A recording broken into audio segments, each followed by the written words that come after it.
नमस्कार मित्रांनो, स्वागत आहे तुमचं आताच्या ब्रेकिंग न्यूजमध्ये. मित्रांनो, सरकारी विमानं आणि हेलिकॉप्टर्सच्या संदर्भामध्ये महायुती सरकारनं महत्त्वाचा निर्णय घेतला आहे. बारामतीमध्ये उपमुख्यमंत्री अजित पवार यांच्या अपघाती निधनानंतर राज्याला मोठा धक्का बसला आहे. याच अपघाताच्या पार्श्वभूमीवरती राज्य सरकारनं सरकारी विमानं आणि हेलिकॉप्टर्सच्या देखभाल आणि दुरुस्तीच्या संदर्भामध्ये मोठा निधी मंजूर केला आहे.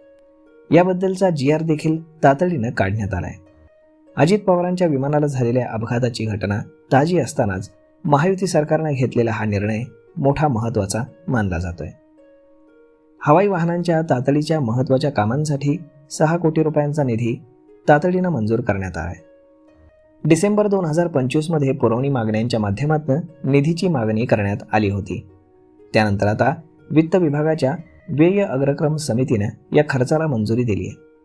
प्रत्येकी 3 कोटींच्या 2 पुरवणी मागण्यांच्या माध्यमातून 6 कोटींची मागणी करण्यात आली होती. या पैशांमधून लहान सहान कामं केली जातील. सोबतच यंत्रसामुग्री, साधनसामुग्रीची देखील खरेदी केली जाईल. सरकारी हवाई वाहनांची देखभाल, दुरुस्ती वेळेत व्हावी या हेतूनं 6 कोटी रुपयांच्या खर्चाला अर्थ विभागानं मंजुरी दिली आहे. त्यामुळे आता सरकारच्या हवाई ताफ्यातील वाहनांच्या अत्यावश्यक कामांना गती मिळणार आहे. विमानांच्या आणि हेलिकॉप्टर्सच्या देखभाल, दुरुस्तीसाठी देखील मंजूर करण्यात आलेल्या 6 कोटी रुपयांचा निधी प्रत्यक्ष आता वितरित केला जाणार आहे. डिसेंबर 2025 मध्ये झालेल्या हिवाळी अधिवेशनामध्ये मंजूर झालेल्या प्रस्तावावरती अर्थ विभागानं शिक्कामोर्तब केलंय. त्यामुळे प्रलंबित कामं तातडीनं पूर्ण करण्याचा मार्ग मोकळा झालाय. 6 कोटी रुपयांचा निधी प्रामुख्यानं 2 गोष्टींसाठी वापरला जाईल.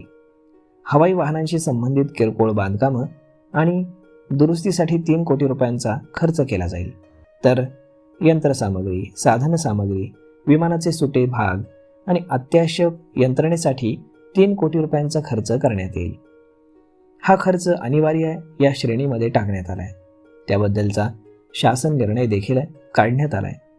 हा निधी 2025-26 या आर्थिक वर्षामध्ये खर्च करावा लागणार आहे. तर मग मित्रांनो, अशा पद्धतीनं अजितदादा पवारांचं विमान कोसळल्यानंतर आता हेलिकॉप्टर्स आणि सरकारी विमानं यांची देखभाल अगदी प्रायोरिटीवरती करण्यात येणार आहे, जेणेकरून पुन्हा अशी घटना घडू नये म्हणून. तर मग मित्रांनो, हा व्हिडिओ, ही माहिती तुम्हाला कशी वाटली हे तुम्ही आम्हाला कमेंट करून नक्कीच सांगा. आणि जर आवडली असेल तर आपल्या जवळच्या मित्रमंडळींसोबत देखील हा व्हिडिओ तुम्ही शेअर करायला विसरू नका. धन्यवाद.